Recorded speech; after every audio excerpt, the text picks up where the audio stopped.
Olá, boa noite, boa noite. Estamos aqui hoje para mais uma live super importante. Hoje nós vamos falar sobre teatro, e teatro em São Paulo significa muito trabalho, né?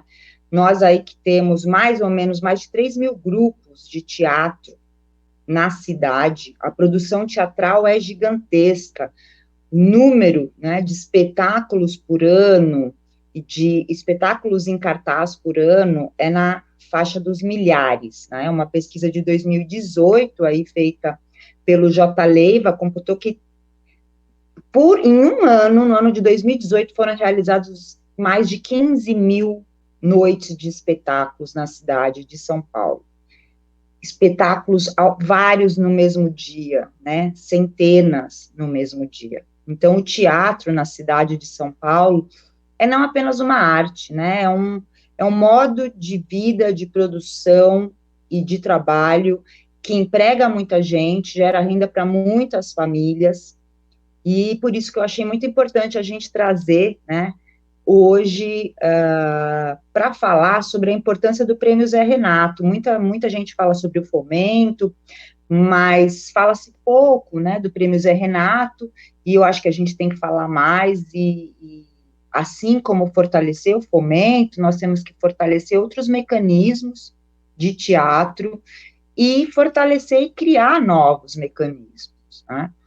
E eu, pessoalmente, eu tenho um carinho muito grande aí pelo Prêmio Zé Renato, por ter trabalhado com o Zé Renato Pécora, que era uma figura muito querida, muito generosa, uma das pessoas mais gentis que eu trabalhei na minha vida.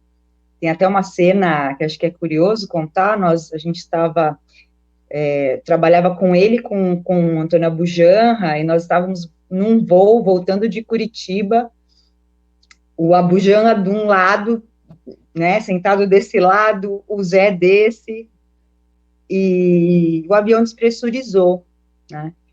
E eu fiquei apavorada, porque eu estava sentado com dois homens com mais de 70 anos que estavam sob minha responsabilidade, né, viajando aí pelo Brasil, e eu desesperada por eles, né, e o Zé Renato, ele estava preocupado comigo, né, uma pessoa jovem, uma pessoa que na verdade, não precisaria, né, de ajuda. E toda vez que eu penso, né, no Prêmio Zé Renato, eu penso no Prêmio Zé Renato como algo muito importante para que a gente possa estar também aí na coletividade do teatro, né? Isso que ele passava muito quando ele estava lá no Teatro dos Arcos, né? Já mais velho, ele tinha esse amor aí por trabalhar com a juventude, com os novos talentos, com as novas gerações. Ele sempre falava para mim: você tem que ser atriz, porque você fala muito bem, você tem uma voz muito agradável. Acho que eu nunca fui atriz porque eu não consigo decorar texto, né? Eu sou muito do improviso, né? Eu fiz teatro, tal, mas não, a minha arte sempre foi mais a música, apesar de ter trabalhado muito né, como produtora, como assistente de produção em teatro, fiz muita coisa. E acho que por isso que eu fiz questão de trazer aí nessa reta final da eleição esse papo, mas não só, né? E vocês vão ver por que é tão importante o Prêmio Zé Renato e por que nós precisamos fazer o Prêmio Zé Renato crescer, né? Ter mais recursos para que a gente possa realmente chegar aí nos pequenos e médios grupos de teatro da cidade, muitos grupos de teatro nas periferias que não conseguem acessar esses recursos, né? E com mais recursos, é claro que muito mais gente vai acessar, né, esses recursos. Meu primeiro convidado de hoje, que eu vou chamar, é uma das pessoas mais importantes aí pela criação e pela implantação, né, do Prêmio Zé Renato na cidade de São Paulo. O meu primeiro convidado da noite é meu querido amigo, presidente do SATE de São Paulo, dramaturgo, uma pessoa muito lutadora, aí está sempre no front com a gente.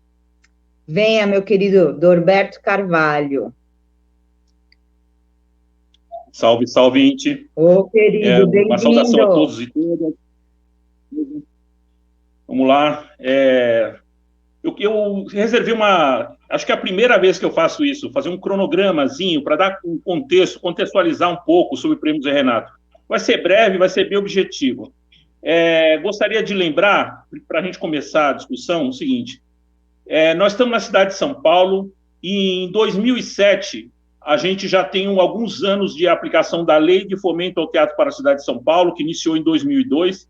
Em 2007, essa lei já começa a dar alguns traços de esgotamento. Por quê? Onde está o esgotamento? Você tem um enorme número de coletivos que entram e poucos são contemplados. Então, você tem um catracamento aí no programa de fomento ao teatro, porque ao par da implantação da lei do fomento, o artista que sai da escola de artes cênicas, que antigamente saía ele próprio, ele, ator, ele não sai sozinho mais. A partir do fomento, ele sai o grupo. Então, ele se forma em qualquer escola de teatro, ele já sai com o grupo e já sai de olho no programa de fomento ao teatro para a cidade de São Paulo. Então, em 2007, mais ou menos 2006 para 2007, a gente organiza uma coisa que chama Roda do Fomento, a partir da Cooperativa Paulista de Teatro. A Roda do Fomento tinha por objetivo discutir a questão da própria lei, entendimento da lei, isso em 2006, 2007, que muita gente não tinha entendimento da lei, mas também de procurar outras alternativas para que desafogasse, vamos dizer assim, o fomento.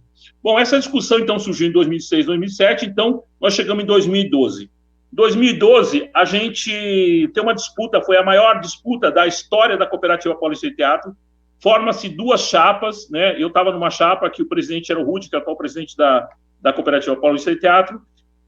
Tem uma outra chapa, a Chapa Berro, que reúne companheiros coletivos valorosíssimos, né? Entre eles a Brava Companhia, Dolores, Antropofágica, só gente de trabalho artístico primeira linha, primeira qualidade, o pessoal muito ligado na defesa do fomento.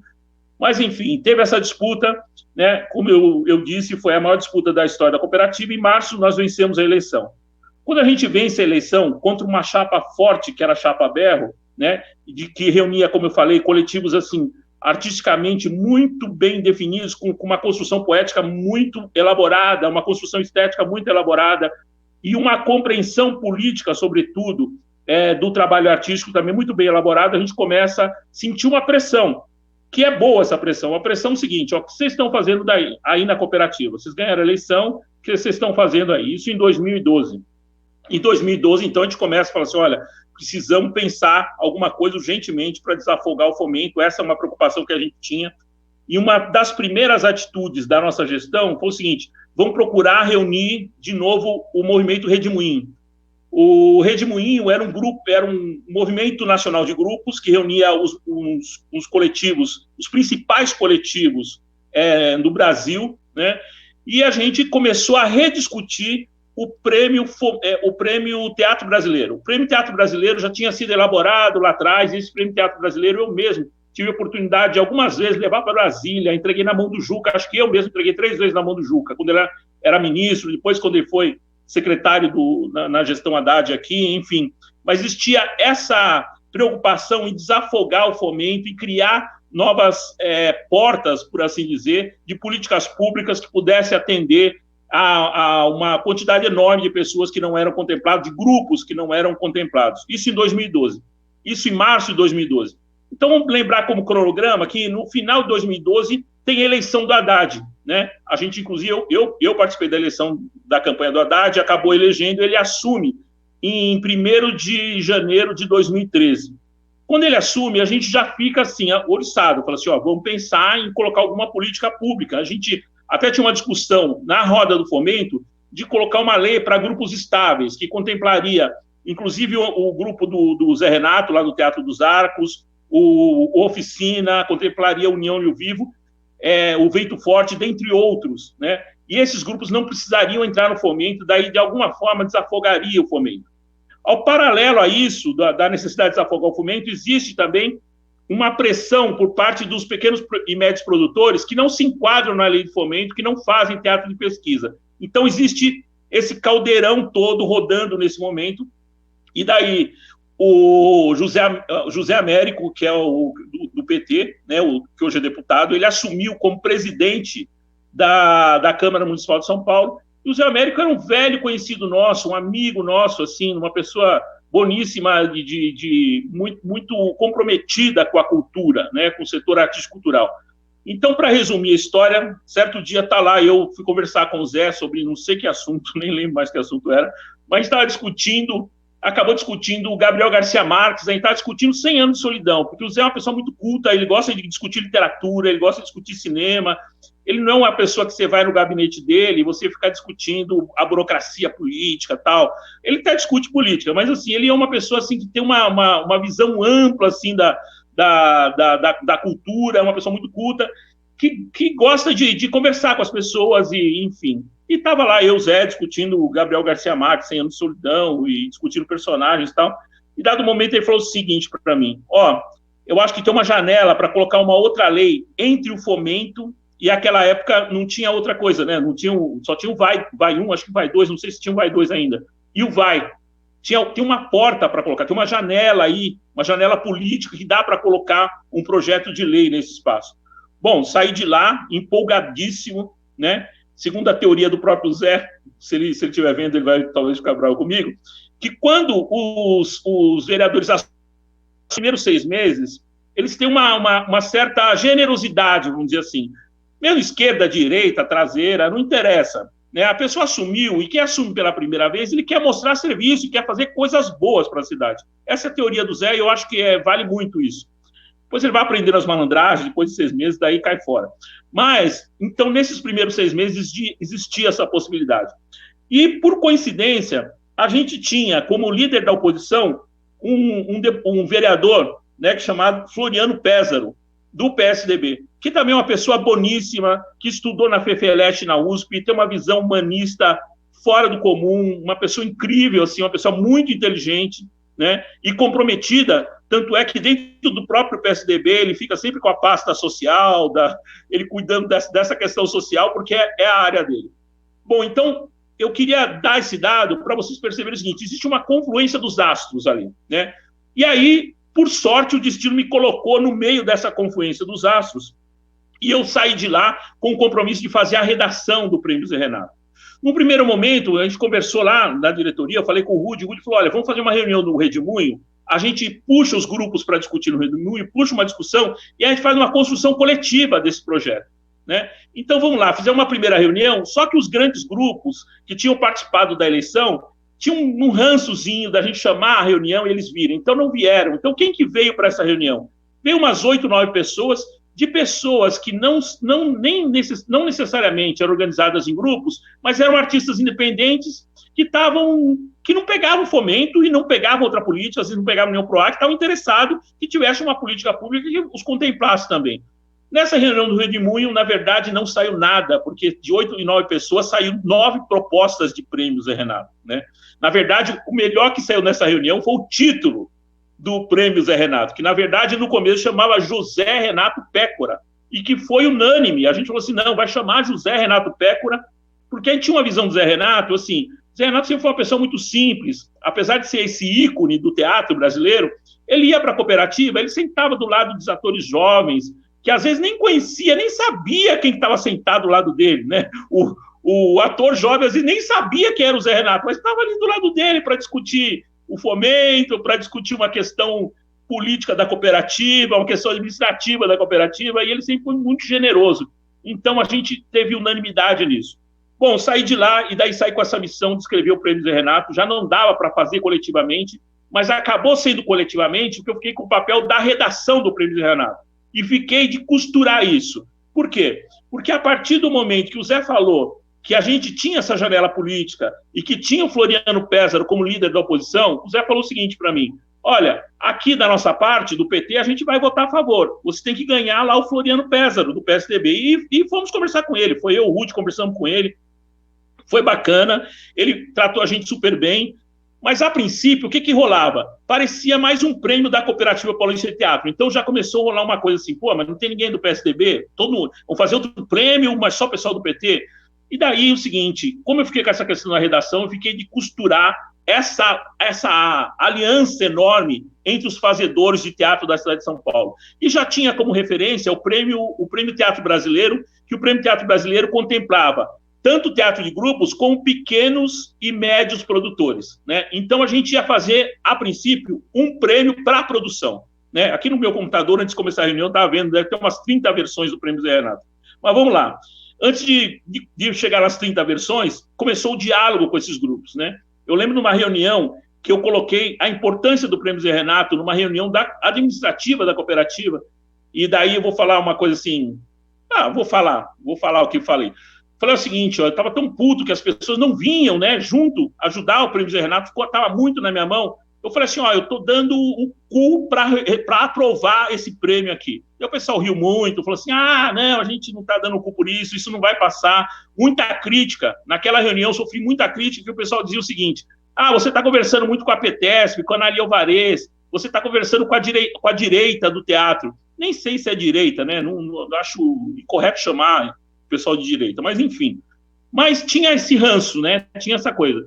No decorrer, eu fazia a redação do Prêmio Zé Renato no próprio computador da cooperativa, né? No laptop da cooperativa. E estava lá o Pedro Felício. O Pedro Felício brincava muito comigo, mas assim, no sentido de ajudar também. Daí ele falou assim, Dobes, quanto que está aí o Prêmio Zé Renato? Eu falei, 10 milhões. Ele falou, por que não 12? Coloca mais 2 aí por minha conta. E daí virou uma brincadeira assim também entre a gente na cooperativa, mas a gente estava lutando para aprovar. Apesar da brincadeira, estava lutando para aprovar. Tinha os malucos que passavam lá, de vez em quando, vinham trabalhando no Prêmio Zé Renato, e falaram, o que você está fazendo aí, Dobes? Uma lei de 10 milhões? Daí alguém falou para mim um dia, lá, passou pela cooperativa, falou assim, eu vou te falar porque você é meu amigo.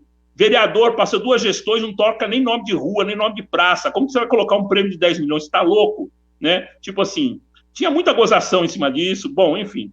Mas, resumindo tudo, para não ficar uma fala longa, começou-se uma articulação que envolveu a PETESP, envolveu a atriz Esther Góes, que no momento da articulação ajudou bastante. Eu lembro de uma reunião na PETESP, que foi até umas 4 horas da manhã, e daí a gente brigou muito, disputou esse espaço. O pessoal do teatro de grupos queria que fosse só para o teatro de grupos, o pessoal da PETESP queria que fosse só para produtores. Falava, você já tem um fomento, tem que ser um prêmio só para produtores, pequeno e médio produtores. Sei que uma hora fechou o pau lá, pensei que a gente tinha rompido. Daí Esther Góes falou assim, gente, seguinte, todo mundo está cansado, vamos tomar um café, pausa para o café. Aquele café salvou de alguma forma, porque a gente voltou a discutir, se alinhou. E, a princípio, ainda o Prêmio Zé Renato, né, já era o Prêmio Zé Renato. No meio dessa discussão, já não era José Renato Pécora, mas ficou Prêmio Zé Renato, que é como ele era chamado pela gente. Né? E daí, enfim, já estava bem adiantado, então, a elaboração do prêmio, já tinham fechado, já tinha o Zé Américo, já tinha o Floriano Péssaro fechado com a gente. Daí a gente começa a fazer as articulações na Câmara. Né? Então a gente foi falar no Colégio de Líderes. A gente sabe bem o que é o Colégio de Líderes, nosso candidato a vereadora sabe bem o que é isso. Vamos falar no Colégio de Líderes, e assim, foi muito bem visto, né? Porque pensa bem, a gente tem o presidente da Câmara e o líder da oposição dizendo o seguinte, eu estou assinando esse projeto. Né? Na esteira disso veio Orlando também, Orlando assinou, o André Matarazzo também assinou, várias pessoas assinaram, e enfim, o projeto acabou sendo aprovado de forma relâmpago, né? Eu lembro que os técnicos olhavam para a gente na Câmara, que a gente morava na Câmara, a gente ficava morando lá, ficou todo dia indo lá, uns técnicos da Câmara falaram assim, não, vocês devem ter alguma coisa, vocês têm, algum borogodó, porque não pode ter sido aprovado tão rápido assim. Né? Então a gente começou a articulação em 2013, em 2014 foi aprovado, né? E daí ele foi para a sanção do Haddad. A princípio, a gente propunha 12 milhões, ele caiu para 8 milhões, e daí o Haddad também vetou um artigo que previa que os recursos eram previstos em lei, né? Era previsto no orçamento da prefeitura. Como prêmio fomento, né? Chove, faz sol, tem lá o prêmio reajustado. Vocês conhecem bem, quem conhece o fomento sabe o que eu estou falando. Você choveu, faz sol, tem lá o recurso e é reajustado ano a ano. A gente perdeu isso por um veto do Haddad, por conta que a Casa Civil tinha um medo desgraçado da lei de responsabilidade fiscal, aventava a questão da possível inconstitucionalidade disso, babá. Bom, e a gente ficou muito feliz porque foi aprovado. Daí, quando foi aprovado, ia ser implantado no segundo semestre. E não, tem um detalhe, deixa eu voltar um pouquinho lá atrás. Era para produção, né? Nesse ínter de levar isso para a Câmara, o Rude e o Moreira falaram assim, cara, tem que ser para circulação também, não dá para ser só para produção. E eu tinha um cagaço, vou falar a verdade, tinha um cagaço o seguinte, porque o acordo estava fechado com todo mundo do Teatro da São Paulo, eu tinha conversado com as principais forças do Teatro de São Paulo, estava amarradinho, eu tinha um medo de romper, de ter um rompimento do acordo, porque foi um acordão que a gente fez, rompeu o acordo e a gente perder isso, mas por sorte, por bênção divina, bênção de Dionísio, né, a gente acabou colocando lá a questão da circulação, ficou produção-circulação, né, a exemplo de como era mesmo o prêmio Teatro Brasileiro. E quem pegar a redação do Prêmio Zé Renato vai perceber que ele é uma espécie de Frankenstein. E assim, por que ele é Frankenstein? Porque ele foi discutido com muita gente. E daí eu trocava toda hora, por isso que ele tem umas 30 redações, porque trocava toda hora para atender a todo mundo aí, todo mundo ser contemplado. Né? Então tinha muita coisa que a gente pegava da lei do fomento, né? Essa própria questão do recurso previsto em orçamento e reajustado, né? Depois a gente pode falar do reajuste, que caiu, né? Mas a gente previa, era uma outra coisa, a gente perdeu umas coisinhas aí, né? O próprio reajuste, o fato de a gente tá crescendo o número de grupos e o valor sendo reajustado, sendo que não tem um reajuste do montante geral, é uma discussão para a nossa futura vereadora aí e para os vereadores amigos, para a gente pensar como no futuro vai mexer com isso. Acho que teria mais algumas questõezinhas, mas eu falei demais, então, para dar oportunidade, inclusive, da gente debater aí. Então, acho que na primeira intervenção é isso. Desculpa aí, Inti, acho que me alonguei. Não, mas obrigada, Dorbs. Eu acho que é importante a gente falar sobre, né, a história de como foi, até para que as pessoas entendam. Mesmo, eu lembro, inclusive, quando aconteceu tudo isso, que foi tão rápido que quando a gente percebeu já estava aprovado, né, o Prêmio Zé Renato. Foi realmente uma rapidez, mas mesmo sendo rápido, deu um super trabalho, né? Então, é importante até para as pessoas entenderem que aprovar um projeto de lei que seja, né, para determinados setores, ou mesmo não necessariamente para a cultura, para qualquer coisa, é importante falar com muita gente, né, com vários trabalhadores, com várias entidades e etc. de cada setor, porque às vezes as pessoas acham que simplesmente é fazer uma lei e colocar ali a lei é aprovada, né, as coisas não são assim. Mas é importante ter o relato até para a gente recuperar esse histórico, né? Bem ou mal, aí já faz tempo já, hein, que passou tudo isso. Se a gente for pensar, né? Parece que foi ontem, né, que o Prêmio Zé Renato começou. Eu lembro quando você falou para mim que tinha aprovado isso. Parece que foi tipo 1 ano atrás. Né? Mas eu vou chamar a nossa próxima convidada aí, que também é outra lutadora, que está sempre com a gente no front aí, que é super importante, que vai trazer também algumas outras impressões. Uma mulher incrível, super lutadora, super pesquisadora, né, de teatro. Vou ler aqui a biografia dela, né, para a gente poder chamá-la. Bom, a Viviane Dias é atriz, pesquisadora, dramaturga, diretora, doutoranda em artes cênicas na ECA. Ela também tem mestrado na ECA e fez um mestrado na UNAM, né, no México, também em artes cênicas. Ela é formada pela ECA e pelo Ágora. Já fez aí residências e trabalhos com teatro em diversos países, Alemanha, Itália, Chile, México. Entre as suas últimas peças está Frida Kahlo, Calor e Frio. É também professora de interpretação teatral de nível superior em cursos livres, atuou no programa vocacional aí no teatro, né, por 7 anos, e também é escritora, tem alguns livros publicados. Então, chamo aí a querida amiga, e é uma super astróloga, hein, fica a dica, essa é feríssima. Querida Viviane Dias, por favor, venha. Olá, querida. Inti. Super prazer estar aqui com você. Deixa eu arrumar um pouquinho a câmera. Super prazer de tantas lutas, Inti, assim, um grande prazer.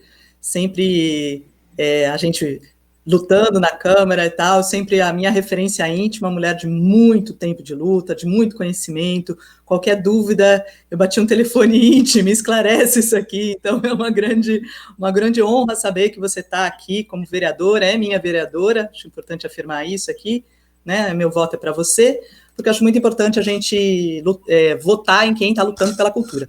Estou arrumando ainda a câmera. E aí, Inti, acho que o que eu queria trazer para cá, dentro dessa provocação aqui do Prêmio Sérgio Renato, que são as políticas culturais para a cidade de São Paulo, né? A gente ainda está, assim, engatinhando. Uma cidade como São Paulo, uma potência como São Paulo, ainda a gente tem um mínimo de um valor para o orçamento cultural da cidade, né? E isso ainda é uma vergonha. Né? E aí, como o Dorberto falou do Prêmio Zé Renato, acho que é muito importante que esses prêmios não venham do poder público, se eles vêm da organização, né, de trabalhadores, trabalhadoras da cultura. A Cooperativa Paulista de Teatro, historicamente, teve um papel muito grande nisso, acho que é muito importante a gente falar.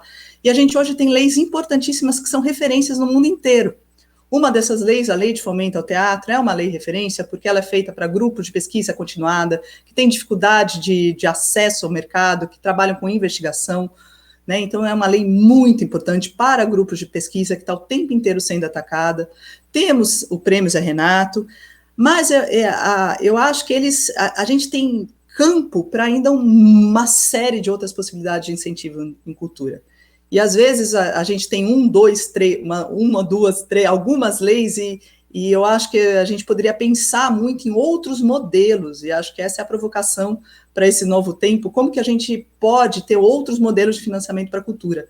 Acho que um bom exemplo foi um exemplo que a Classe Unida, profissionais de teatro, dança, música e circo se uniram durante 3 anos para pensar numa lei, num projeto de lei que foi o Prêmio Pagu para a cidade de São Paulo, que é um outro modelo em relação a esses editais. O Prêmio Pagu, o que ele faz? Ele é o mesmo, só para a gente pensar em termos de valor, esses prêmios, esses incentivos para a cultura que são muito importantes, não só para os artistas, mas para a cidade de São Paulo, isso é muito importante. A nossa grande disputa hoje talvez seja pelo imaginário. A gente sabe muito bem que o que vem permitindo, né, atrocidades ou um imaginário fascista no nosso país, né, muitas vezes, na minha opinião, é uma falta de incentivo para a cultura, uma falta de incentivo para outras estratégias da gente pensar a nossa posição no mundo. E os grupos de teatro, os grupos de dança, os grupos de circo, os grupos de música de São Paulo hoje são uma força tremenda da imaginação, né, contra todo esse sistema que está aí, patriarcal, anti-imaginativo, colonizador. Então, hoje, esses grupos todos, essa profusão de grupos em São Paulo, pode ser uma força mesmo para lutar, né, por novas imagens, que é tudo que a gente precisa nesse país, e São Paulo é uma potência, né? Então, dentro dessas ideias, né, de novos incentivos e novas possibilidades, o Prêmio Pagu, por exemplo, surgiu não incentivando uma produção, não incentivando um produto, mas incentivando a trajetória de grupos de pesquisa. Então, olha só essa ideia, a gente teria 50 dias de um grande festival de cultura para a cidade de São Paulo. Um festival que o valor dele durante 50 dias é o mesmo festival, por exemplo, de uma virada cultural, que é um final de semana. Só que ao invés de você financiar grandes produções, você financia 70 grupos, entre grupos de circo, que tem muita dificuldade ainda de acesso aos editais, de música, de dança, de teatro. Então, esse Prêmio Pagu, por exemplo, ele passou na Câmara em todas as instâncias e foi vetado, né, pelo Doris, acho que é muito importante a gente dizer isso. Então, mas que ele esteja aí como outro modelo de financiamento, que não foi um modelo de você financiar o produto, mas você poder financiar a investigação, o pensamento dos artistas, e que esses artistas entreguem para a cidade essa possibilidade, né, de fruição cultural. O que isso poderia gerar em termos de turismo? Imagina, 350 apresentações para a cidade de São Paulo durante um período de 50 dias. Então, a gente pensar, existem muitos modelos ainda, acho que a gente fica um pouco engessado nessa questão do edital. E talvez o que é mais pernicioso, né, eu acho o edital de fomento maravilhoso, fantástico, uma referência, o Zé Renato maravilhoso, fantástico, uma referência, e volta e meia, às vezes a gente está lutando contra aquilo que a gente tem, em vez de pensar outras possibilidades, o que mais a gente pode ter. E talvez o que mais falte ainda seja uma política cultural para São Paulo. Eu acho terrível quando o edital de fomento, por exemplo, condiciona as apresentações a espaços culturais da cidade, a equipamentos públicos. porque eu acho que tem que ter o edital de fomento, tem que ter uma verba para equipamentos públicos. Você não pode tentar matar dois coelhos com uma cajadada só, que é o que muitas vezes o poder público faz. Então, quando você faz isso, você tem aqueles que acessam o edital e você deixa desguarnecido toda uma produção cultural de São Paulo interessantíssima. Então, acho que a gente precisa pensar, acho que qualquer política pública que pense, né, na cultura para a cidade de São Paulo de uma maneira mais abrangente, para mim, hoje é um dos grandes focos, né, das coisas mais importantes hoje. E acho que é importante também a gente falar que, além desses editais para a cultura, São Paulo tem um programa chamado Vocacional, que é um programa importantíssimo também dentro da política cultural de São Paulo, que vem sendo sucateado nesses últimos anos.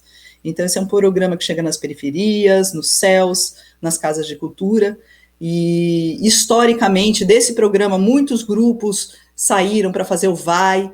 A gente teve um programa de formação cultural em São Paulo e que vem sendo sucateado. Então, para mim, acho que hoje é fundamental ter gente na Câmara que possa defender a política cultural de São Paulo. Então, isso é uma das coisas mais importantes, e não só por São Paulo, né? Pelo país que a gente quer, pela cidade que a gente quer também deixar para as gerações vindouras, né? Porque é a cultura, é a saúde dessa cidade, a cultura e a educação dessa cidade. Então, a gente tem que pensar a cultura como um setor estratégico, se a gente quer fazer uma virada, né, nessa mentalidade que hoje está aí, cada vez mais fascista, cada vez mais de uma maneira em políticas que não valorizam a vida. Então, acredito que só a cultura hoje tem esse poder e essa força, e essa cultura, ela precisa, sim, ser incentivada, ela precisa, sim, ter subsídios. Não só ampliar os editais que existem hoje, que mesmo o fomento, sim, ele tem uma verba fixa, mas ele prevê um reajuste que não está sendo aplicado. Isso é muito importante, da maneira como deveria estar sendo. Se a gente for pegar os reajustes do fomento, ele não está sendo aplicado. Então, mesmo quando está por lei, ainda assim... E aí, uma outra questão que é muito séria, quando a gente vai lutar na Câmara todo final de ano pela verba da cultura, muitas vezes, quando a gente vê no ano seguinte, aquela verba não foi aplicada, ela é direcionada para outros lugares. Então, a verba da cultura já é ínfima, ela é muito pequena, ela não vem de graça, ela vem de uma luta profunda de trabalhadores e trabalhadoras da cultura. Isso é muito importante ressaltar, que estão na Câmara, que vão lá, que se revezam, que tem 1 milhão de coisas para fazer, como todo mundo, né, que tem filhos para dar conta, estudos para dar conta, o dia a dia para dar conta, e está lá na Câmara. E mesmo assim, a gente briga, luta por um X, e muitas vezes, quando termina o ano, aquele X não foi empregado. Então, isso é uma grande questão também, que é essa fiscalização do montante que vai para a cultura e do montante que, de fato, ele é usado no orçamento cultural da cidade. Acho que essas são as grandes questões, para mim, que mais me inquietam na cidade de São Paulo hoje, e acho que uma pessoa que lute pela cultura na Câmara hoje é fundamental, especialmente uma mulher. Então, muito obrigado pela sua presença aqui, muito obrigado por estar aqui, né, e confio aqui em você, meu voto é para você.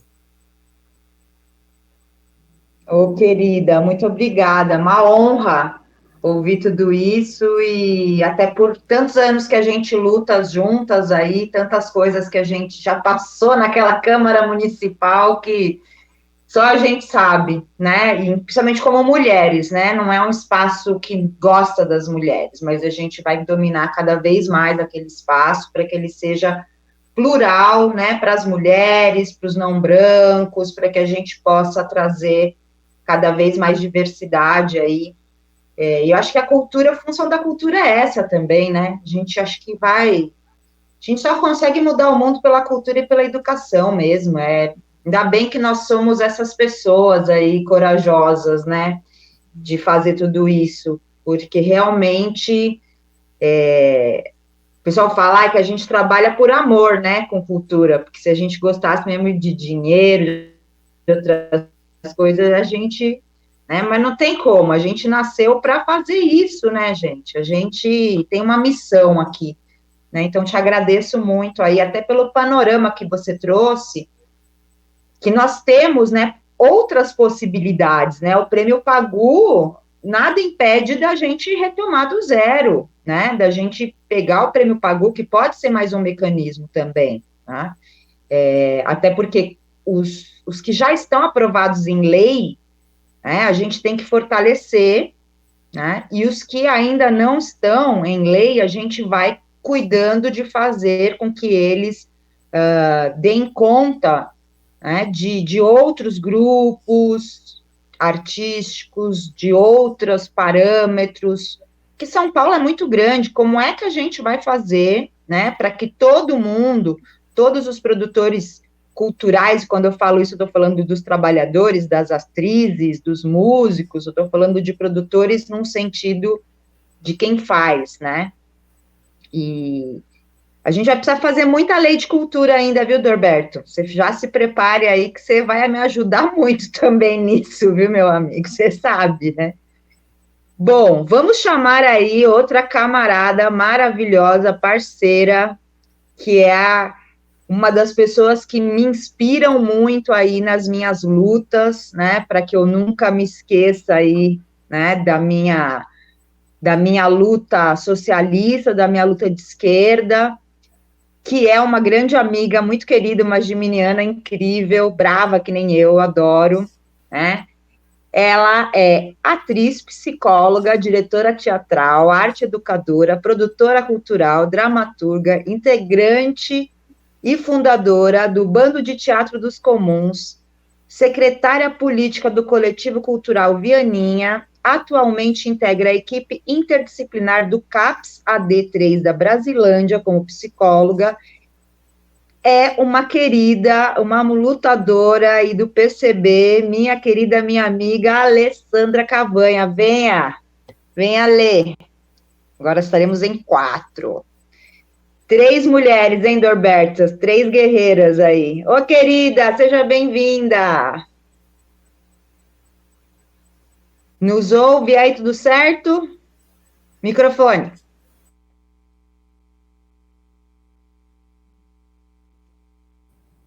Microfone estava fechado. Olá, tudo bem? Inti, Dorberto, Vivi, boa noite a todos. Muito bom estar aqui com vocês. Estar em casa, né? Estar aqui é estar junto com pessoas que eu convivo, com quem eu luto lado a lado há tantos anos, né? E é isso, estar junto com a minha categoria, né? A minha categoria dos trabalhadores do teatro, os trabalhadores da cultura. E, assim, acho que muitas coisas foram colocadas aqui, que eu acho que é muito importante, esse resgate histórico aí que o Dorberto nos traz, né? Essa importância aí que a Vivi coloca, né, em relação à questão do vocacional, né, e a importância da gente também estar pensando em outros modelos de financiamento, e a gente ouvir tantas coisas em relação à questão das disputas que acontecem aí dentro da nossa categoria e junto com o poder público para poder estar nessa disputa, para a gente poder conseguir novas políticas públicas e mais financiamentos. E eu sou do tempo, acho que eu conheci a Vivi nessa época, que a gente não tinha nada disso, né, Vivi?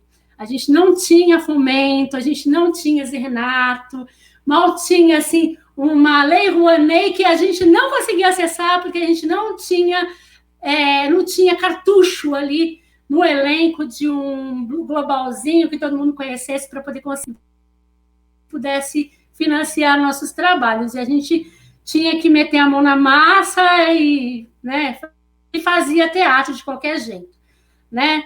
E eram tempos difíceis, que eu não tenho muita saudade dessa época também, não. Mas eu acho que, assim, acho que o Dorberto ele faz um resgate muito importante, mas eu queria ir um pouquinho atrás, né? E falar um pouquinho sobre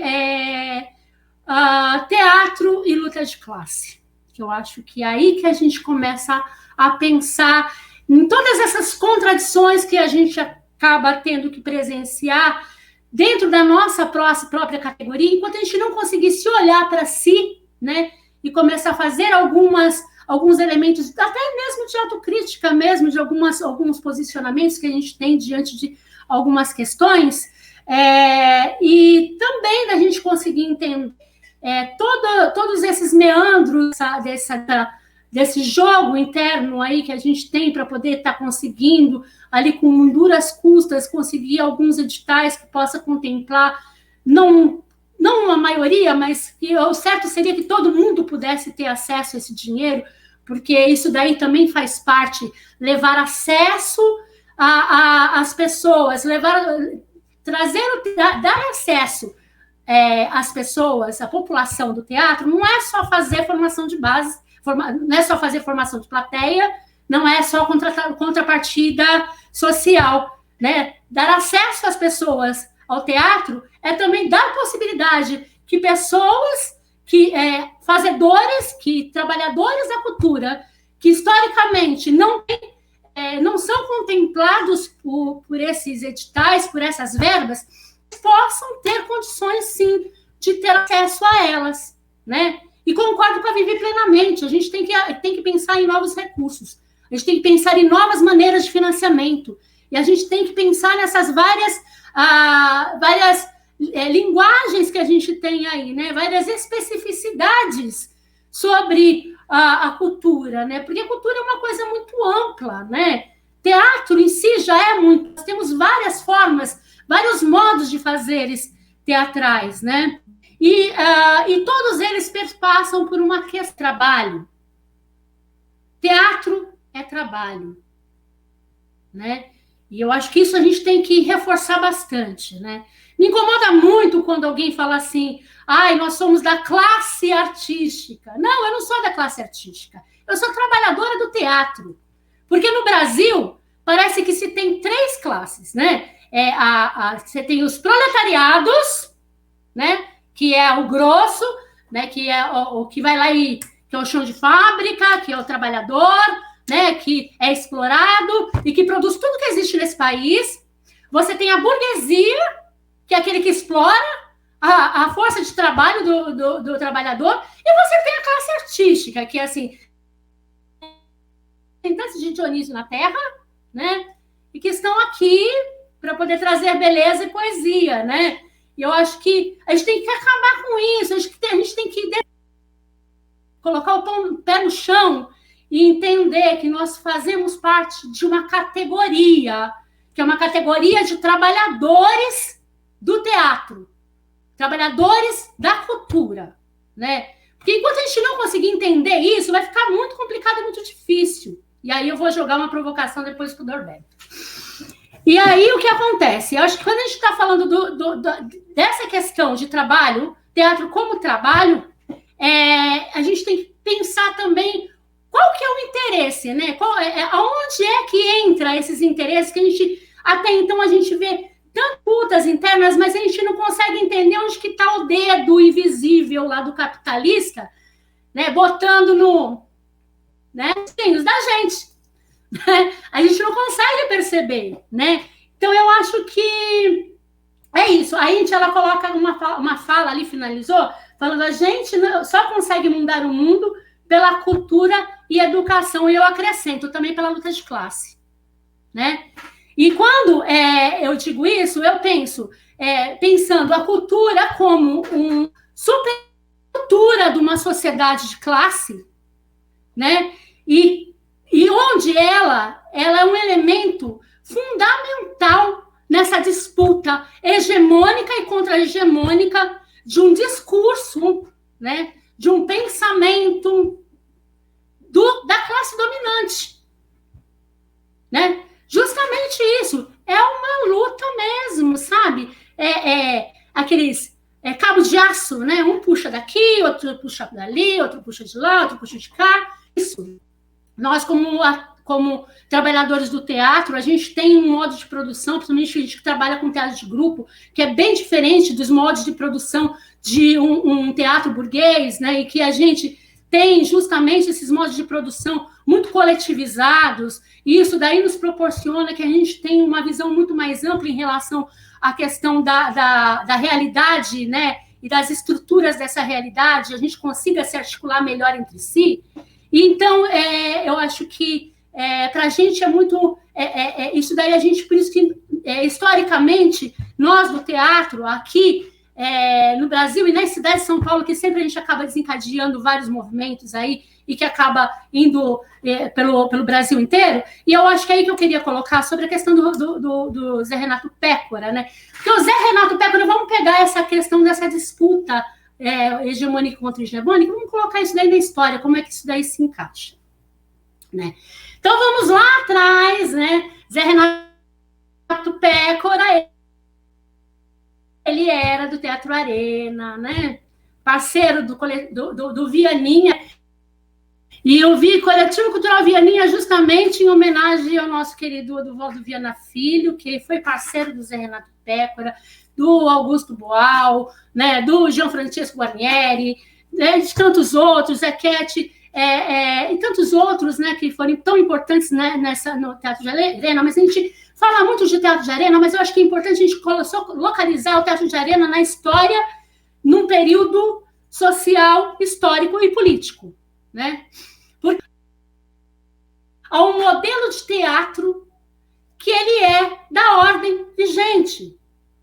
E não crítica a questão da qualidade do trabalho do que se desenvolveu, do teatro que se desenvolveu no TBC, não, sabe? Eu acho que não é uma crítica à qualidade do trabalho, mas aquele modo de produção que estava ali vigente.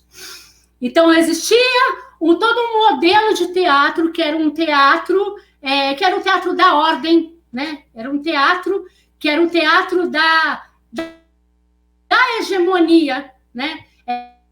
Era um teatro que Augusto Boal dizia que os atores, aqueles grandes atores, aquelas grandes divas, né? Tônia Carreiro, Pétida Becker, Paulo Altran, Valmor Chagas, né? O Franco Zampari ali nesse meio de campo, patrocinando aquilo lá como um grande mecena, né? E que os atores já falavam até meio italianado, né? Ele importava os diretores de teatro italiano, né?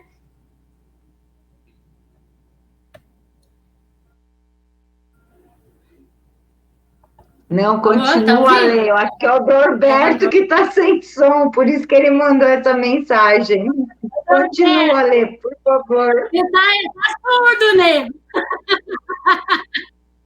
Então, e aí, assim, já tem até calor agora. Então, e aí, assim, e aí, como você estava falando do TBC, esses atores acabavam, esses diretores eram importados à Itália para poder estar fazendo essa direção, né? Tal. E justamente o Teatro Arena ele chega para poder estar trazendo uma outra maneira de se fazer teatro, um modo de que trazendo a cara. Aliás, tem um texto muito bom, Pontes, que se chama A Cara do Povo Como Ela É, né? E ele veio para poder resgatar esse povo brasileiro, e que teatro que a gente tinha que contar, como é que a gente podia contar a nossa história através do teatro, a nossa história, não a história dos italianos, né? Não a história dos europeus. Sair desse modelo colonizado, de ficar reproduzindo só o teatro do colonizador, né? E de pensar na gente, olhar a gente para a gente mesmo, né? E o Zé Renato Pécora, ele é dessa turma, ele é dessa época. E daí junto uma turma, camaradas nossos também, né? O Vianinha, o Gianfrancesco Guarnieri, né? Leon Risman e tantos outros aí, e fundaram o CPC. Ele tinha que chegar nos maiores ali, e as pessoas tinham que ter acesso a isso. Isso se tornou assim, uma efervescência muito grande de uma produção, de uma criação, de uma ágora de pensamentos, de projetos, de criações, de fazeres ali, e que viajou, isso daí se espalhou pelo Brasil inteiro, foi uma febre muito, muito grande, e uma experiência inenarrável. E é isso. É daí que surge o Zé Renato, né? O Zé Renato, ele é inicial para capitalista ver. O Zé Renato, ele era um homem de teatro, um homem do teatro popular. Era um homem do teatro que era para o o povo, era um homem que entendia o teatro em sua função e como instrumento de luta política contra-hegemônica. Era isso que era o Zé Renato. O Zé Renato era essa pessoa, né? Quando tem militar, acabam-se com tudo, a gente ficou completamente engessado, né? E aí depois da abertura, a gente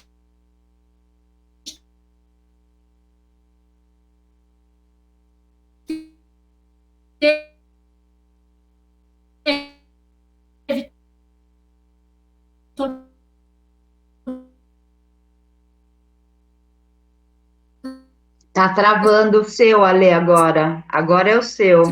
Acontece que durante esse período do Arte contra a Barbárie, a gente teve e que eram muito importantes, né, pra gente. E que eu acho que a gente acabou deixando de lado um pouco.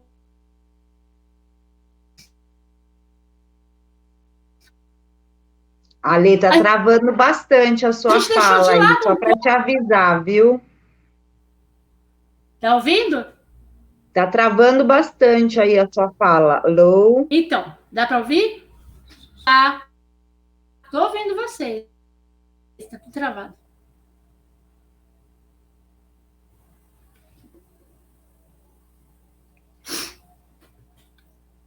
Ó, só para avisá-los, se a gente quiser fazer mais uma rodada de falas, eu acho que seria importante a gente... Vou tentar desligar o celular.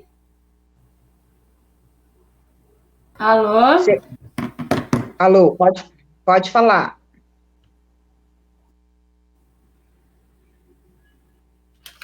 Pode completar mesmo, né? É que eu acho que assim, a gente se coloca em algumas arapucas às vezes, e a gente mesmo que se coloca nisso, né? A gente não se reconhecer, e às vezes quando a gente vê esses grupelhos aí e redes de mentira se instaurando, tentando prejudicar trabalhos de anos que a gente tem ali, né? E a gente não percebe o quanto que esses grupelhos eles acabam se calcando e se forjando em cima das nossas próprias contradições, né? Então, isso daí a gente tem que tomar muito cuidado com isso, né? Eu acho que a gente tem que começar, acho que é importante a gente começar a investir numa formação de base da classe, da categoria dos trabalhadores, da técnica, né? Ter uma formação de base que nos sustente e dê táticas de ações para a gente poder estar fazendo essa luta, essa disputa contra-hegemônica com qualidade e com força para a gente poder avançar. Porque o Norberto estava dizendo que assim teve sobre a questão da verba, né, que ele estava sempre colocando, sobre a questão da verba, que assim, a gente tem contingenciamentos, corte, a gente acha que está caminhando, andando para frente, a gente acaba dando 3 passos para trás, porque a nossa luta é só apagar fogueira o tempo todo, sabe? Porque a gente não tem tempo, Porque quando a gente começa a se mobilizar, os caras veem um resquício de mobilização, os caras lançam um edital e a gente vai largar a luta para poder preparar projeto, para poder entregar, para poder conseguir pleitear verba.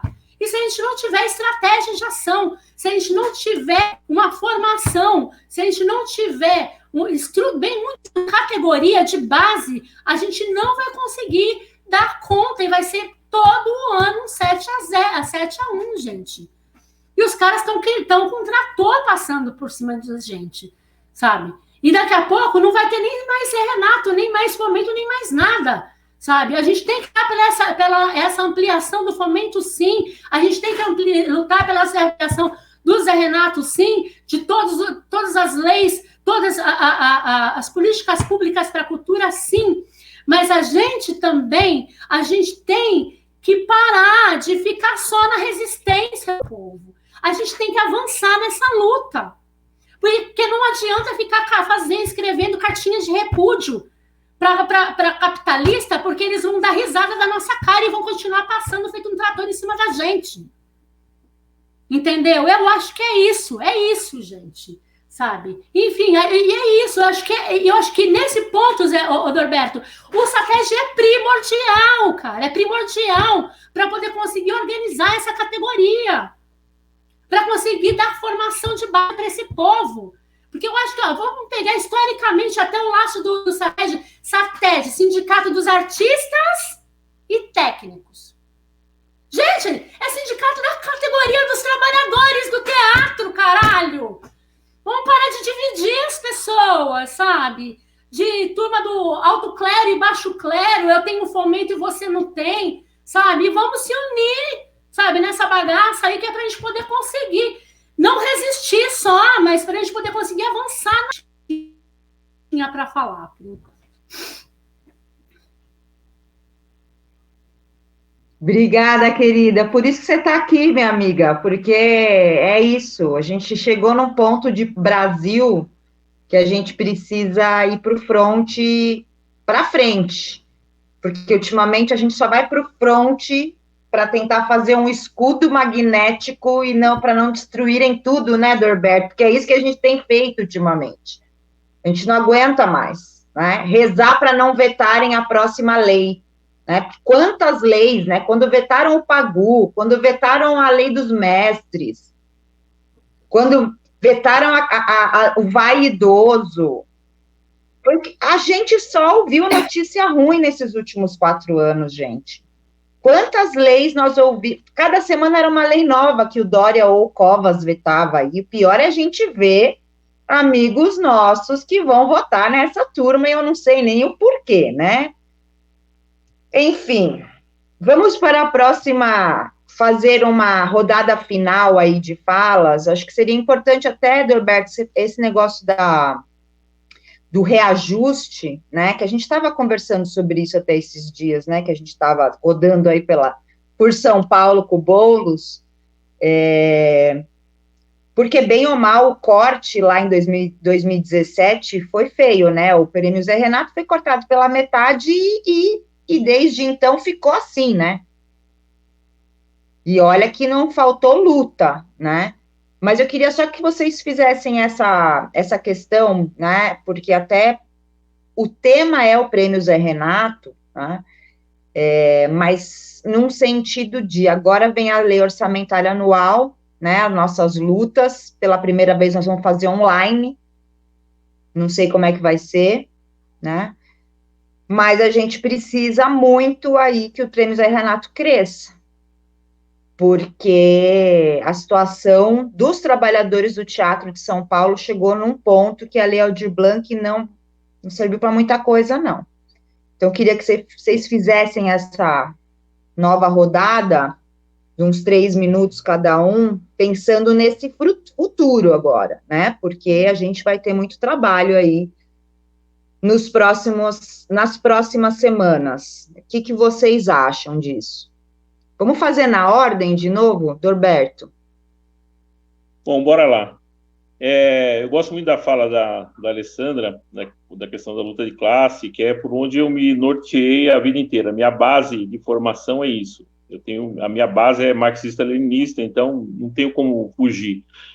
Mas eu preciso dar uma informação também, que às vezes as pessoas pensam que o sindicato é só dos trabalhadores de teatro. Não, não é só dos trabalhadores de teatro. Às vezes pensam que o sindicato é só do orçamento, tem que cuidar do orçamento da cidade de São Paulo. Não, nós temos o estado de São Paulo com 645 municípios, e às vezes a gente está discutindo orçamento em Sorocaba. A gente está discutindo com a Secretaria de Cultura de Sorocaba, de Catanduva, está colocando lei em Catanduva, está discutindo na Câmara Municipal um curso de artes cênicas, como eu já fui fazer isso, lá em São José do Rio Preto. Às vezes a gente está em Ribeirão Preto, às vezes a gente está em Bauru, né? Nessa pandemia, só para vocês terem uma ideia, eu sei que a gente fica nessa angústia, falar, não, a gente só corre para apagar incêndio. Eu entendo essa angústia, é minha angústia também. Mas vamos pensar aqui, olha só, nem é legal ficar falando isso, né? O sindicato ficou cuidando da parte assistencial. A gente recebeu pedido para 1.500 cestas básicas. Então, talvez vocês não saibam, mas, por exemplo, no Litoral Norte, a gente entregou cesta em Cubatão, Santos, Guarujá, São Vicente. Litoral Sul distribuiu para São Sebastião, Ubatuba, Caraguatatuba e Boiçucanga. Isso no litoral. Nos interiores, quase todas as cidades sedes interiores, as periferias de São Paulo, quase todas as periferias da cidade de São Paulo. A gente, na verdade, nesse período de pandemia, a gente tinha 4 advogados, a gente teve que demitir 2 advogados que não têm recurso, o sindicato não tem recurso e está bancando 2 advogados que estão abarrotados de processo. Por quê? Porque nós não somos só o sindicato do teatro. Ontem fiz uma assembleia de dubladores, tinham 100 dubladores, tem um reajuste, quem tem um acordo com os dubladores, que teria que ajustar agora em 6,6%, as casas de dublagem estão abrindo o bico, não estão querendo pagar, fizemos uma assembleia para discutir isso ontem, né? Vocês não sabem, mas em 2018 teve greve no setor de dublagem, algumas casas de dublagem pararam em 2018. Talvez vocês não saibam, mas, por exemplo, o nosso sindicato cuida também dos modelos, né? E a gente tem uma briga com o desfile do Ercovitch também, lá atrás. A gente tem uma briga com a Time for Fun, porque não pagava atestado das mulheres, das meninas grávidas, no Fantasma da Ópera. A gente teve briga com a Time for Fun, porque a gente denunciou, eles fazem o Lollapalooza, e a gente denunciou o trabalho escravo. A gente tem uma porrada de processo que a gente fez contra o Alvim, né? A gente tem 2 processos contra o Roberto Alvim, a gente tem uma porrada de processo contra o presidente da FUNAT, contra o cara lá da Palmares. Às vezes a gente divulga pouco, então as pessoas pensam assim, o Dóris está lá, ele devia ter cuidado do teatro, né? O teatro está aqui abandonado e tal. Não sei, a gente não dá conta tudo, Ale, não dá conta. Agora, essa questão da formação é importante. Agora, apagar o incêndio, às vezes a gente tem que falar assim, não, deixa eu pegar fogo que agora eu vou fazer formação. Não dá para fazer isso também, a gente não consegue. Por exemplo, a questão dos dubladores, está pegando fogo agora. Eu não posso falar para eles, não quero entrar nessa discussão dos 6,6%, porque agora eu vou cuidar da formação. Os caras falam, peraí, nós temos um negócio estourando aqui, né? Então, na verdade, o sindicato é um sindicato de trabalhadores. Eu sempre faço essa discussão de classe artística, às vezes eu vou para o interior e tem esse discurso, no interior tem bastante isso aí. Classe artística. Não tem classe artística, né? Nós temos um conjunto de trabalhadores, né? Que boa parte são classe média, desses trabalhadores de classe média, boa parte dos técnicos são quase proletários, né? Que o cara que ganha 1.800 pau por mês não pode dizer que ele nem é classe média. Então a gente está lutando, inclusive, juntando a luta dos técnicos. Nós temos hoje uma luta dentro do Teatro Municipal dos técnicos, estão lutando lá para fazer uma convenção coletiva, para ser reconhecido pelo satélite. A gente tem uma luta nos técnicos do SESC, né? Que a gente já ganhou 2 processos para trazer eles de volta para o satélite que perdeu lá atrás. Nós temos uma luta contra o SESI, que mandaram embora aqui, durante a pandemia, os técnicos do Teatro Popular do SESI, né? A gente tem uma briga com os técnicos de dublagem, que a rigor não são nossos, mas serão abaixo-assinados, querem vir para o nosso sindicato. Os cantores líricos do Teatro Municipal, cantores líricos solistas, a rigor são dos sindicatos músicos, eles fizeram um movimento para vir para o nosso sindicato, percebe? Então, tem um movimento da dança também, de pessoal da dança querendo vir para o nosso sindicato, eles têm um sindicato da dança. Então, tem inúmeras coisas que a gente nem divulga.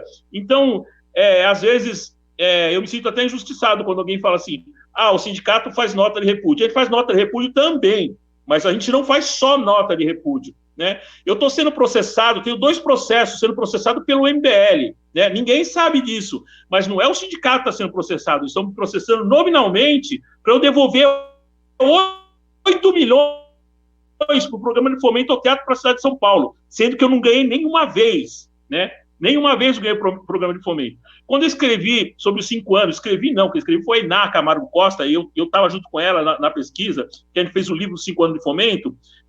Foi o período que eu mais dei entrevista na minha vida, acho que mais do que a Lei Aldir Blanc agora, né? Vinha gente dos infernos fazer entrevista com a gente, babá. Uma vez uma menina lá da Universidade de Yale, estava fazendo uma pesquisa de teatro lá do fomento, caramba. Daí ela falou assim, quantas vezes você ganhou fomento? Eu falei, nenhuma. Ela falou assim, como assim? Você fala do fomento, não sei o quê, você está aqui na cidade de São Paulo, você não... Não, e quantas vezes eu ganhei o Zé Renato? Você escreveu o prêmio Zé Renato? Quantas vezes você ganhou? Nenhuma. E também não sei se tem a necessidade de ganhar o prêmio Zé Renato, nem necessidade de ganhar o fomento. Eu estou no outro lugar, eu penso. Mas, enfim, e também nem mandei agora para a Aldir Blanc, olha só, nem mandei pedido para o Aldir Blanc, porque é o seguinte, eu usei meu CNPJ para mandar pelo sindicato, né? Então, meu CNPJ, meu CPF particular, Norberto Carvalho, foi pelo sindicato, e eu não podia mandar outro. Então, a gente mandou, porque a gente tem atividade cultural, acho que a Alê sabe também, tem atividade cultural no sindicato, né? Então, a gente mandou usando o meu CNPJ, não pude entrar em mais nada. Então, olha, tem muita coisa que a gente não publica, que a gente está fazendo, a gente talvez seja tão ruim de comunicação. Esses dias, alguém me chamou de craqueiro, né? Falou que eu sou craqueiro de campanha, porque eu uso minha rede social 24 horas por dia para fazer campanha para o Boulos Erundina. Alguém me chamou de craqueiro. Eu, na princípio, eu falei, pô, mas craqueiro? Né? Depois eu falei assim, sabe de uma coisa? Deixa isso para lá, vou assumir de craqueiro, então, eu sou craqueiro de campanha. Mais ou menos que fizeram com o Palmeira, né? O Palmeira, lembra que o pessoal falava assim, porco. Eu falei, não, nós somos porco, tá aqui, ó, então o símbolo é o porco. Vou fazer a mesma coisa, eu sou craqueiro de campanha, eu sou Boulos Erundina, eu estou 24 horas em cima da campanha, mas estou fazendo porradas de reuniões com a categoria, que não é só categoria de teatro, só técnicos, eles mereciam um sindicato, porque eles são uma porrada de gente, e toda hora cobrando o sindicato. Dubladores, eles são uma categoria à parte, são mega organizados, são 500 trabalhadores mega organizados, né? O pessoal de publicidade, atores em publicidade, o pessoal do teatro de grupo tem um desprezo, né? Fala assim, o pessoal de publicidade é qualquer coisa. Não é qualquer coisa para o sindicato, porque eles são trabalhadores e trabalhadoras também, e nos últimos 15 anos tiveram uma perda enorme, nesses últimos 15 anos, perderam de cachê, a gente precisa levantar junto ao DIEESE para fazer um levantamento, assim, muito criterioso para ver quanto foi a perda. Agora, durante a pandemia, os caras estão cobrando, fazendo cachê-teste com self-teste e não estão pagando. Depois de uma pressão do sindicato, estão pagando. Mas, assim, a gente está apagando incêndio, percebe? A gente apaga incêndio o tempo inteiro. Eu não estou fazendo essa fala para justificar, porque toda a categoria em geral, assim, os setores, cada setor sabe no setor o que a gente está fazendo. Por exemplo, para a defesa do fomento, a gente entrou em todos os processos, né, em favor do fomento. Para a defesa da Lei Aldir Blanc, a gente entrou em todos os processos.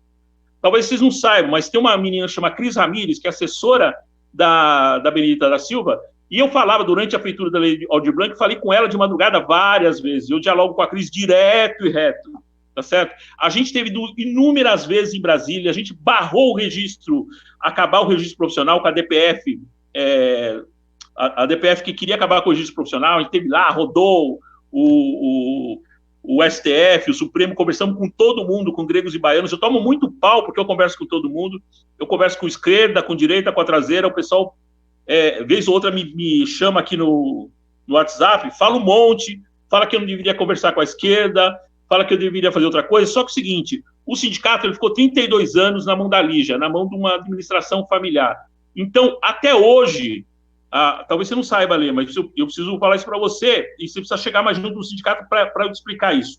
Até hoje, a gente luta para quebrar estruturas que foram criadas nesses 32 anos. 32 anos não é pouca coisa. Então, assim, não tem um ritual, até o seguinte, olha, onde eu coloco o material de limpeza é desde a época da Lígia. Você fala assim, mas isso é bobagem. Não, mas isso não é bobagem. Mas a contabilidade, por exemplo, que não é bobagem, o jeito que se faz a contabilidade do sindicato é desde a época da Lígia. Isso é significativo? É muito significativo. A forma como o sindicato se organiza também para fazer as publicações para as assembleias e campanhas salariais vem desde a época da Lígia. Então, a gente avançou. Mas é o seguinte, o sindicato, eu penso e falo isso para todo mundo, o sindicato hoje ele trabalha com 30% da sua real capacidade, 30%. Né? E assim ainda, nós somos reconhecidos pela categoria com quem mais se movimenta. Eu acho o seguinte, o sindicato, quando ele chegar a pelo menos a 50% da sua capacidade, talvez a gente comece a ver esse efeito da formação do sindicato para a luta. Tudo bem que o sindicato não é partido, né? Só para a gente não confundir também, sindicato não é partido. Tem um livro maravilhoso do Lenin, que ele fala sobre os sindicatos. Acho que o título ele diz assim, os comunistas devem atuar nos sindicatos? Faz uma pergunta. O Lenin é fantástico, ele adorava fazer. O que fazer, né? Outro título de livro fantástico. Então, esse livro, se os comunistas devem atuar, como os comunistas devem atuar no sindicato, eu acho que é uma leitura para todo mundo, não só para quem é comunista, é uma leitura para todos que querem atuar em sindicato. Porque, assim, ao par de eu estar envolvido até o pescoço da campanha do Boulos e Erundina, eu não parei a atividade sindical. Eu faço reunião de sindicato todo dia tem reunião virtual, todo dia a gente tem esses incêndios. Agora, o seguinte, a gente não escolhe, não tem escolhido, isso é verdade, o campo de luta, né? Eu não queria estar trabalhando agora para pagar incêndio nesse momento, eu não queria ter gastado uma baita tempo e recurso do sindicato mandando cesta básica, não queria, mas eu tinha que ter feito isso. Eu não queria ter perdido o maior tempo para resolver questões, por exemplo, basilares, para trazer o pessoal do SESC, de processo. Eu não queria resolver isso. Eu não queria perder tempo para dia 3 agora, responder um processo da FEBART. Mas eu tenho que ir lá responder o processo da FEBART. A par desses dois processos, pessoal, o satélite tem outros tantos processos. Por que a gente tem processo contrário a gente? Porque a gente é bocudo, a gente fala o que a gente pensa. Eu tenho processo por postagem que eu fiz aqui contra os picaretas. Olha só que loucura. Tenho processo por postagem no Facebook. Olha que loucura. Porque é o seguinte, a gente ganhou o processo de um picareta, eu postei que a gente ganhou o processo, e daí ele abriu um processo dizendo que eu não podia ter falado publicamente que eu ganhei um processo contra ele. Olha só que loucura. Né? Então, a gente está vivendo um momento que é muito difícil. Então, essa luta que a gente está, esse momento que a gente está vivendo, não é simples, a gente não consegue dar respostas rápidas, a gente não consegue dar respostas muito... não é muito sim ou não, tem muitos talvez aí nesse meio, sabe? A gente tem... As lutas, elas são muito complexas, né? E, às vezes, uma nota de repúdio, que eu já questionei, nota de repúdio, deixa bem claro, eu já questionei isso na minha vida várias vezes. Mas, às vezes, uma nota de repúdio, ela tem, sim, uma função, né? Quando soltaram uma nota de repúdio, né, contra a família Bolsonaro, que soltaram lá no Congresso, até o Maia, o satélite soltou uma nota junto com o Maia, vocês não sabem disso, mas o que soltou contra a família Bolsonaro, nós soltamos junto a nota, né? Aquilo foi importante naquele momento, que mostra resistência contra isso também. Não, a gente não aceita.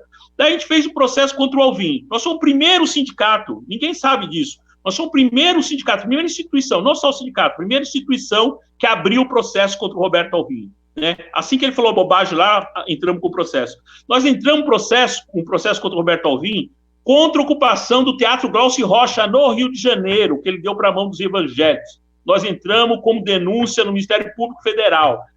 Acho que ninguém sabe disso. Então, eu acho que o sindicato, ele faz coisa pra caralho. Só que é o seguinte, talvez a gente seja ruim de comunicação, né? E as pessoas, às vezes, pensam que...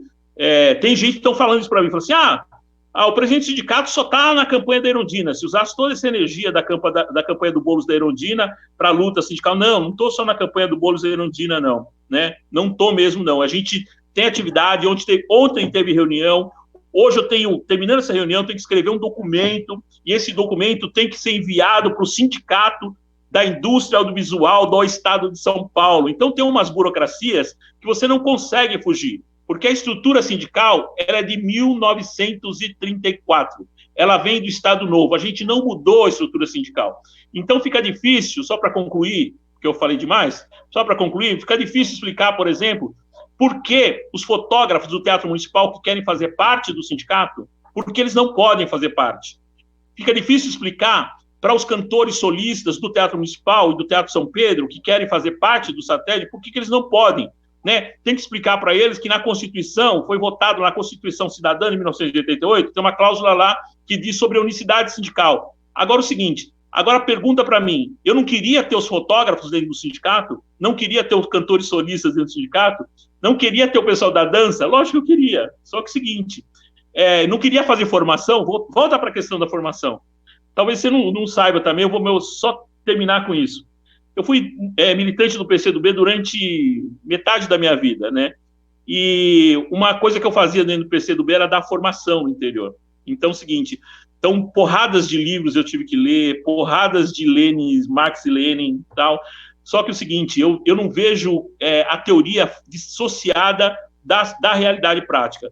Não adianta eu falar teoria pra caralho, e eu conheço um pouquinho de teoria, acredite, conheço um pouquinho e já li porrada de livro, mas não adianta, a teoria dissociada da prática, ela não vai para lugar nenhum. Se eu ficasse discutindo Lenin, quando fui fazer o Prêmio Zé Renato, não tinha Prêmio Zé Renato. Então, vamos para frente, beleza? Beijos e beijas. Obrigado pelo convite e fiquei muito satisfeito de ter participado.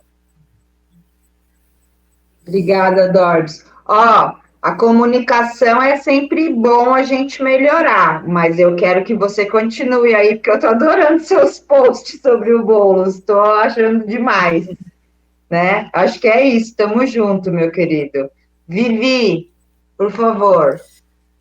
Acho que muito resumidamente, né, o tempo está avançando, mas acho que essa questão é muito séria, que esse ano da não possibilidade da gente fazer a luta na Câmara, né, porque isso é algo muito importante. A cultura acontece a cada ano em São Paulo, não só porque vem, né, mas por muita luta dos artistas, dos técnicos, dos criadores. Então, acho que esse é um ano para a gente ter uma especial atenção. Não sei que tipo de mecanismos a gente, né, vai poder criar para isso. O ano passado, é muito importante frisar que a gente teve um aumento considerável, né, no orçamento do município, muito por luta dos movimentos, dos artistas.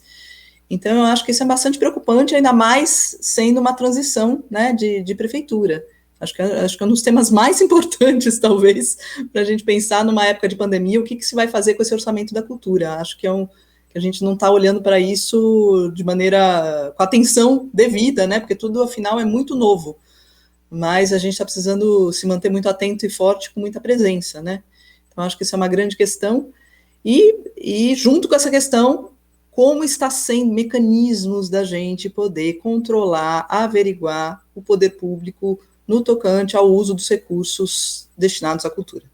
Eu acho que a gente está falho completamente na cidade de São Paulo. Tem uma luta forte, mas a gente não consegue, só para a gente ter uma ideia, né, em 2018, a gente conseguiu, por reuniões e tal, perceber, por exemplo, que existia um dinheiro do fomento que não foi usado no fomento. Então, isso é sempre com muita, às vezes, com aquelas contas caseiras que os artistas começam a fazer, sabe? Então, acho que tanto da luta na Câmara, como depois a gente poder ter um mecanismo em que os cidadãos podem controlar esse uso de recursos para a cultura, é muito importante. E espero, sinceramente, né, que Boulos e Erundina possam fazer essa virada, vencer essa eleição, para que a gente possa ter uma prefeitura digna, né, e que São Paulo merece, e alinhada na luta pela cultura, como, por exemplo, um prêmio Pagu, que a gente faz uma super luta na Câmara, passa em todas as instâncias, chega lá o prefeito e corta, né? A gente está cansado disso, ninguém mais tem energia para isso, né? Vamos para frente, São Paulo. É isso. Obrigada, querida. É isso, é muita luta e eu não sei como é que vai ser a luta da Lei Orçamentária Anual 2021 online, né? Já não chega que nós já perdemos 2 meses, né? Porque vai acabar a eleição no dia 29, e aí nós vamos ter o quê? 15 dias de luta de LOA? Nós vamos ter que ir para a Câmara, nem que seja de viseira, de roupa de astronauta, eu acho que vai ser. A gente, né, pega aí uns figurinos, né, para a gente se proteger e vamos para a Câmara, porque não vai dar para não lutar, né? E 15 dias de luta de orçamento, a gente vai precisar bater lá na porta dos vereadores, gente. Infelizmente, acho que não vai ter jeito. Ale, querida. Gente, vou tentar ser bem breve aqui, porque acho que o nosso tempo também já está esgotando. Mas Dorbis, fica tranquilo, a crítica não foi direcionada nesse sentido. Eu sei, mas é mais de a gente poder pensar o satélite melhoradores da cultura. E, aliás, eu sei muito bem o que é a luta do satélite. Aliás, só te lembrando que eu estava lá na eleição da sua chapa e estava lá como fiscal, lembra? Fui lá para fiscalizar. Foi fundamental você estar lá, foi fundamental sua presença. Né? E ficar peitando, tumultuar ainda o processo eleitoral. Né? E eu conheci muito bem, porque, assim, acho que mesmo antes dessa diretoria estar aí, eu sempre estive presente no SATED, fazendo essa cobrança, esse posicionamento de entender que o SATED é o representante da nossa categoria. Eu ia lá falar com a Lígia, lá, bater na porta, quando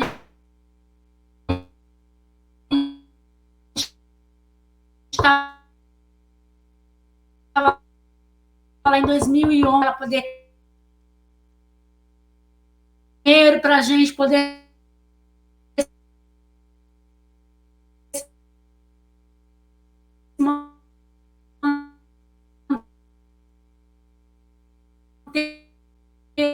lá, levar, assim, e esse toda essa história do SATED, eu sei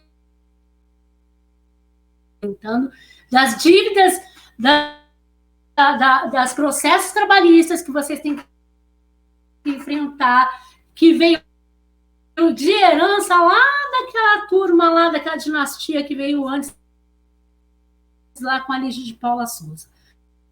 Conheço muito bem essa história, sei muito bem disso. Mas eu acho que a gente não pode ser etapistas também e ficar esperando que a gente possa ter uma formação para poder estar botando a mão na massa e fazer as coisas, né? Também por isso que eu acho que é isso, sabe, Norberto? A gente concorda com você plenamente, sabe? Só existe uma luta revolucionária, de fato, a partir do momento em que a gente consegue juntar a ação revolucionária com a formação revolucionária. E isso daí também é Lenin, né? É Lenin que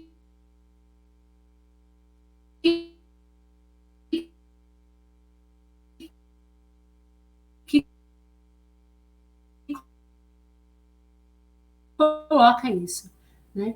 É só dessa maneira que a gente consegue avançar, né? E nesse sentido, eu penso, o SATED não se resume